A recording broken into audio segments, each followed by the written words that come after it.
Hey guys, what's going on? Jeff here from Films at Home, and in today's video we're actually going to cover a film that I didn't see at home. And so this is going to be a theatrical review. I do these occasionally. It's not really what my channel is all about, but when people ask me about a new movie that I'm very excited for and I was able to see it on opening day, I do like to give my thoughts and give a quick review. And I do think that a lot of you appreciate a kind of change of pace in talking about movies that just were released and not movies on Blu-ray and 4K. So in today's video, we're going to cover Midsommar. So Midsommar is the follow-up to Hereditary from director Ari Aster. It is basically, he turned that around quickly because think Hereditary is still fairly new, right? And basically the minute Hereditary closed and got all the hype, he started production on this next movie almost immediately. Again, working with A24 as a distributor. They've been really great for indie films, and Hereditary was a huge success for them, so obviously it made sense for them to then push the director into another movie and kind of let him go and do his thing. And he certainly did his thing with Midsommar. So I was able to check that out on Tuesday night. It came out Wednesday the 3rd, and today is July 4th, so happy Independence Day to everybody in the United States. Hopefully you're enjoying your day off. But I was able to see this July 2nd before it came out. I got they used to do midnight releases. Now they show them at 7 o'clock the day before. So I went to a 7 o'clock showing on the Tuesday before. Basically the first public showing of Midsommar that I could get into. And so I want to share my thoughts on it. A lot of people were curious about, how does it relate to Hereditary? How does it compare? Is it scary? Is it funny? Is it gory? What is it? And it's a very interesting movie. So I'm going to go into that a little bit. Before I do that, if you wouldn't mind just hitting the subscribe button if you haven't already. We're still trying to build that subscriber base. We hit the 10,000 mark. Now we're on to 20, 30, 40,000. We're going to keep building that. And definitely let me know in the comments as you're watching this what you thought of Midsommar. If you've seen it already, I'd be curious to hear how other people interpreted it. I think that's pretty cool. It's a cool way to kind of talk about movies just through these YouTube comments. So definitely let me know. And let me know if you disagree with me on anything, because obviously it's a very subjective review from my point of view. So I'd be curious to hear what your thoughts are. And without further ado, let's just jump into this review. So Midsommar, like I said, it's the follow-up to Hereditary, director Ari Aster. Stars a few people you might know. You probably know Will Poulter. He's been in stuff. He was in Detroit. He was actually really funny in Where the Millers. He's been on a couple TV shows. He's been floating around. Florence Pugh is another one who you may have seen in a few things. She's the lead character as Danny. And basically the premise of the story, and this isn't really spoiler, it's basically out there in the synopsis, is, Danny and her boyfriend Christian, they're sort of going through this pretty much breakup stage, relationships falling apart. And then a really, really traumatic, awful thing happens to Danny and her family literally within the first 5 minutes of the movie. I mean, they hit you with this kind of disturbing stuff, bang, right away. You're like, okay, I know what kind of movie this is going to be. They don't pull any punches. This all happens before they even show the title scene and show the credits, the opening credits. So it's bang, punch right in the gut at the start. But then basically Christian and his friends are going to go on this trip to Sweden for the Midsommar Festival with one of his friends from a school in their PhD program who is from this little village community out in Sweden, and they do the big Midsommar Festival every 90 years. And so he gets invited to go with them. And he ends up feeling really bad for Danny because of the tragedy, and she's been kind of having panic attacks and not dealing with it well. And so he invites Danny to come with them, and they all go off to Sweden. And then from there, the rest of the movie is, and this is very unique for a horror movie, it's shot almost entirely in the daytime. There are very, very few dark nighttime sequences, which is completely different from Hereditary. Hereditary, everything was black. If you got a daytime sequence, it was wow, that's kind of refreshing. Everything else was at night. It was in the dark. Very, very dark movie. This is the polar opposite. Very bright, because in Sweden the sun only goes down for 2 hours or whatever at this time of year. So it's just daylight. It's 9 p.m. and it's daylight out. And so no matter what time of day it is, it's kind of disorienting. You basically never know what time of day it is in the movie. You don't know if they're eating breakfast, lunch, dinner. Like, it could be 8 o'clock, it could be 8 a.m., it could be 8 p.m. You have no idea. So it kind of disorients the viewer. It also disorients the characters, which I think is, you know, something that probably plays into what this community was trying to do to them. Overall, though, the movie is about 2.5 hours long, which it felt a little bit long. They probably could have wrapped it up in 2 hours, cut some scenes, cut some stuff back. There are a couple parts that drag a little bit, I thought, in the middle. But, I mean, it ties you in. If you're invested in the story and you're interested in the characters, you're going to be roped right into this, just like you were in Hereditary. There's a ton of cool imagery, and there are clues in the background you got to watch for. You got to look at all the paintings, all the stuff on the walls. Keep a close eye on all the visual clues, because Ari Aster does the same thing he did in Hereditary, where he kind of drops these hints throughout the movie as to what might happen. And, you know, throughout the movie, crazy stuff does happen. It is extremely gory, so if you're bothered by gore, you're not going to like this. There are some very detailed, close-up shots of gore. As we know with Hereditary, he's not afraid to show close-up shots of gore. After that one scene in that movie, which I won't spoil if you haven't seen it, but we get a close-up shot of somebody's, you know, body, and it's disturbing. He does that a few times here, but it's even more gory, and it's sort of in the act of the violence, so you're seeing people just get demolished right in front of you. There's also some really disturbing gore, especially towards the end, the last half hour or so, when it really ramps up. But other than that, it wasn't too gory. There are probably 3 or 4 scenes that are very disturbing.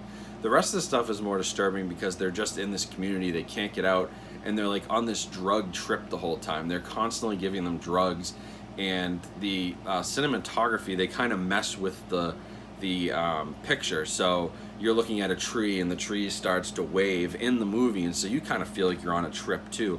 The whole thing is just like a total trip. You know, if you are into drugs and you do drugs before you watch a movie, I would not do it before this movie, because you'll probably freak out.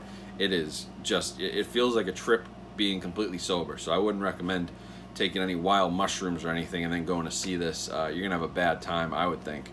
But the characters definitely have a bad time, and they sort of just, you know, one by one, weird things happen. You know, where did Josh go? Where did Christian go? People are disappearing, people are coming back. There's a lot of just like unknowns that are happening. And at the end, you get sort of a pretty satisfying, I think it was pretty satisfying based on what you've seen play out in the movie. You get a pretty satisfying ending, and it truly is a story overall of like relationship and like breakups and then like revenge. So it's not really, it's a horror movie, but it's not Hereditary horror. It's much more just disturbing, unsettling, kind of leaves you thinking, kind of leaves you uneasy. A lot of people do compare it to like Wicker Man, which I can see. I thought it was different. I think that's a very base comparison. That's like saying, you know, Star Wars and Star Trek are similar. Yeah, of course they are. You know, there are similarities there, but they're not anywhere near the same. I feel the same way with Wicker Man. Just because there's a pagan cult and a weird community doesn't make it the same movie. So I don't think it by any means rips those movies off. It's very original. It does a lot of cool stuff, and the visuals are really, this guy knows how to make a movie, and his cinematography team knows how to shoot a movie. The score is also great. The sound, the music is super creepy, kind of keeps you engaged throughout even some of the slower scenes. And there are some, you know, there are some disturbing scenes that, you know, there's sexual stuff, there's a lot of violence, there's some weird body stuff, body horror, body gore. I mean, it's disturbing. It's got more disturbing moments, I would say, than Hereditary, but Hereditary is a lot scarier. Honestly, Midsommar is actually pretty funny in a lot of moments. Will Poulter's character is hilarious. There are many laughs, and there are laughs even when really messed up stuff is happening. People in my theater were laughing, and I was laughing too. And there is sort of a comedic kind of thing to the absurdity of it all. Just makes you laugh, and the characters kind of play into it. They're on drugs, and they're kind of like, whoa, like, what is happening right now? But they're going along with it, but you can see in their heads, they're like, this is super messed up. And it kind of, that's funny. That's funny. It's like, you know, watching a Pineapple Express or something with Seth Rogen, but like really messed up stuff is happening to him the whole time. It's still funny. It's just like, wow, look at what's happening over there while they're taking this trip and they're kind of losing their minds. So lots of funny moments, lots of laugh out loud stuff that happened in the theater. And then it gets very disturbing. So it's it's a really interesting movie, but it's very well done. The script is pretty good. All the actors and actresses were incredible, especially Christian and Danny, Florence Pugh and Jack Rayner. Will Poulter's pretty good in this. William Jackson Harper he's okay. He doesn't get as much screen time. A lot of the community is kind of creepy. There's a lot of odd looking people in there, which I think they do just to kind of make it unsettling. But in the end, lots of good to say. Now, the bad parts, if you watch the trailer, you'll see that there's sort of this like disfigured younger boy that's featured. Unfortunately, they don't really play out his story. They show him a few times, and it's kind of like, oh, that's creepy, but doesn't really play any real significance into the movie. They also never really explore sort of the aftermath of what happened to Danny's family, and you know, there are some flashbacks where she flashes back to that moment, and you kind of think like, oh, maybe she was involved in this, or maybe there's something more to it, and they never really get down that path.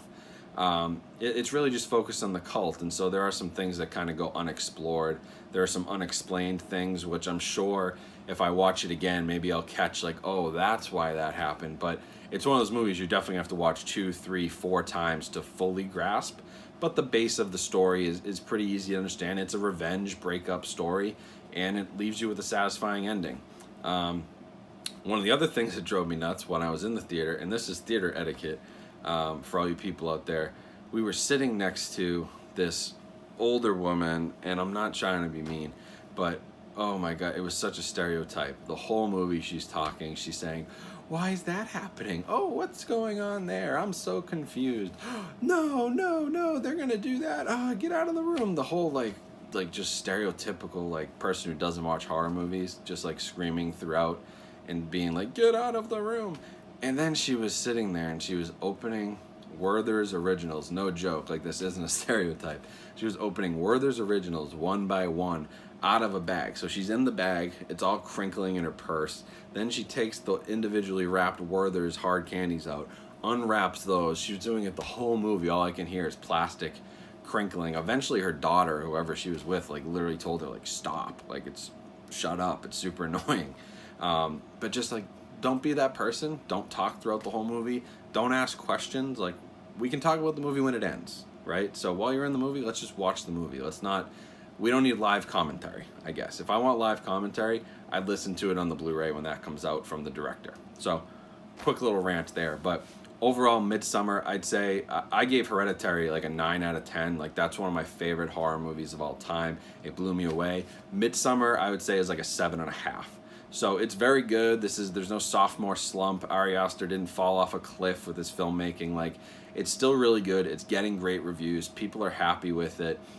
It's just not quite Hereditary. So if you're expecting Hereditary, that's kind of unfair because that's an instant classic. That's like going to see, that's like watching Jaws and then going to watch another Steven Spielberg movie like, I'm trying to think of one off the top of my head, but like, maybe one of the lesser Indiana Jones movies, right? Or Steven Spielberg, maybe watching like Minority Report, and it's like, oh, that's a good movie, but like it's not Jaws. Like Jaws is an all-time classic. Jaws is a 10 out of 10. You watch Minority Report, you're like, oh, it's like a good 7.5, 8.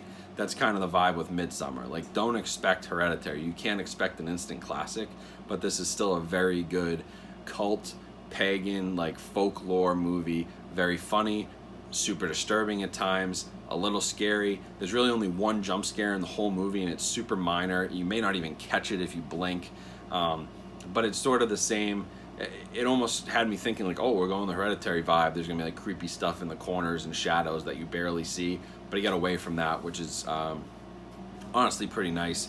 and it's just the daylight. It's just so disturbing what's happening, because you're in daylight in this beautiful community with people wearing these like beautiful clothes, and they have flowers everywhere, and it looks like this just idyllic like paradise, and then just horrible stuff happens. But if you're interested in pagan cult and kind of rituals and types stuff like that, you're gonna love this movie, because there's a ton of crazy rituals and things that go on. But yeah, I'd give it a solid 7.5. I'm really excited to kind of dive into it more, watch it again when it comes out on Blu-ray, do some reading about it, and some reading about these Midsommar festivals and how it all plays in, and some analysis on the movie. But I would definitely recommend going to see it. You got to support these movies. Anytime A24 puts something out, I try to support it, and I loved Hereditary, so I want to support Ari Aster and the director and his whole team with their second film. So I was definitely, I had to be their opening night. I would highly recommend you go see it, but you know, if you're bothered by gore, or you know, maybe you've got a lot of like anxiety and you have panic attacks and stuff, like they explore that a lot in this movie, so just beware. That's something that could possibly kind of trigger you if that bothers you. But and the trippiness and stuff, you know, if you're bothered by any like weird visuals, you know, that may mess with your head a little bit. But overall, really great movie, good second effort. I'm excited to see what Ari Aster does next. I've heard he's getting away from horror, but I mean, he seems like a genius filmmaker, so I'm excited for what comes next out of his catalog and as he grows. But yeah, definitely go support the movie. Go see it in the theaters. Don't wait for it on Blu-ray. I think it's worth seeing with a group in a movie theater. I just wouldn't bring, like, you know, don't go with your grandmother. She's gonna hate it. But it's actually a pretty decent date night movie if you're looking for something. It kind of explores all these different, you know, relationship type things that are interesting to everybody, and ultimately I think the women are going to like the ending, so that's sort of why it was so satisfying. So definitely go see it. Yeah, that's about it for this one. That's Midsommar. Hopefully I didn't rant too long. Hopefully this gives you an idea of what the movie's all about. If you did like this type of content, you want more theatrical reviews, I don't go all that often, because obviously I'm sitting in a room with literally thousands of movies. I don't need to go to the movie theater. But for some time, you know, sometimes I do. I'll go see Star Wars and like big event movies, horror movies. Like I'll see It Chapter 2 when that comes out, stuff like that. So if this is interesting to you, definitely let me know. Like the video. Let me know in the comments if you thought this was a good video or not. You want me to go back to doing other stuff. And also let me know what you thought about Midsommar if you saw it. I'm super curious to hear what everyone's thoughts are. Also, like I said, don't forget to subscribe. Follow me on Instagram. Links are down in the description. And if you'd like to support the channel, you can do that through any of the Amazon links also in the description, where you can buy things like this shelving unit. You can buy my projector screen, my home theater seats, my receiver from Denon, my subwoofer from SVS, my Prime Elevation, Dolby Atmos speakers. I put all kinds of links, and I also have a new 4K and Blu-ray movie deals storefront that you can click through, check out all the different 4K and Blu-ray movies that I would recommend, and then basically if you buy them through those links, I get a little kickback. It helps support the channel, so I appreciate it if you do that. But otherwise, hope everyone has a great 4th of July today. Be safe, have fun, and I'll talk to you guys soon.